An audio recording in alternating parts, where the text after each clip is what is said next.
government is under increasing pressure to bring the deeming rate into line with the official cash rate as interest rates drop to record lows. The deeming rate determines a retiree's pension payment based on income from investments like term deposits, but it's remained unchanged despite 5 rate cuts in 4 years. Some retirees could be more than $3,000 better off every year if the deeming rate is cut by 1.25%. Assistant Finance Minister Zed Seselja has told Sky News the government is always looking at ways to assist pensioners.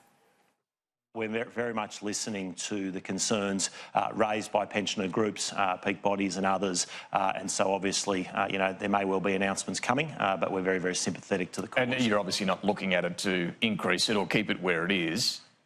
Well, certainly we accept that with the cash rate coming down, although that's only one factor, it means that the return, certainly when people have money in the bank and the like, those returns are likely to come down.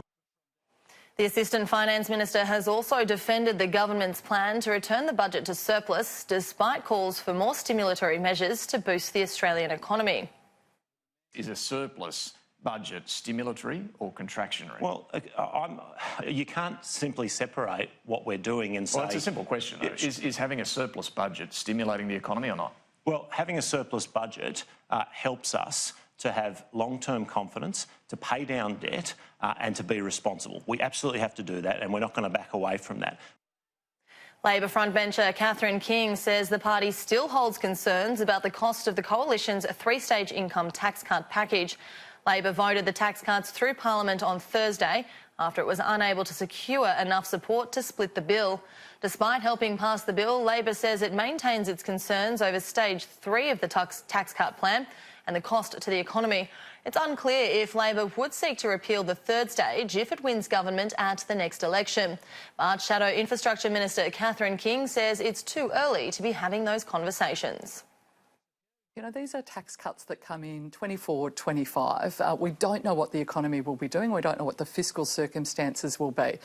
All political parties, the Liberals will have policies at the next election. We'll have policies at the next election. That's what we've said. And we're going to, we're 3 years away from an election. We've just lost one. So you think you could go to an election saying we're going to increase taxes? It's too early even for us to have that discussion. Prime Minister Scott Morrison is facing internal pressure to legislate sweeping protections for people of faith or face a voter backlash. Senior Conservative Senator Concetta Fierravanti-Wells says Christians fear simply quoting the Bible in the wake of Israel Folau's sacking by Rugby Australia. The saga has highlighted a potential legal grey zone, sparking debate over freedom of speech and religion. Scott Morrison says employers should have reasonable expectations of their workers and not infringe on their private expressions of faith. But frontbencher Zed Seselja has warned against viewing legislation as a silver bullet. We need to protect religious freedom. It's one of our core fundamental human rights. But legislation is not the be-all and end-all. Yes, I think we should have a piece of legislation. Yes, I think it should be meaningful. But you can't actually legislate all of our problems away.